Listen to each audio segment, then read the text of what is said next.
Hello, traders. FS Collector here. Today is Monday, March 4th, and this is my recap of the top field videos of the day. And the pound US dollar came in number 2 today, so I'm going to do a quick recap.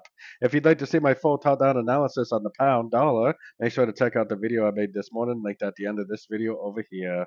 So on the pound dollar, we had another good push up on pretty much all the dollar pairs we did. I still don't see any reason on the higher time frames to think that this trend is over. So I have a Fibonacci retracement on the last impulsive move up. If this is really going to continue the trend, then it will make a new higher low, which means that it will go down to a Fibonacci retracement level. Most likely touch one of these fib levels, make a nice engulfing move to the upside. If I do see a nice three-way pullback and a engulfing move to the upside at a Fibonacci level, then I will definitely continue to look for longs for the continuation of this uptrend.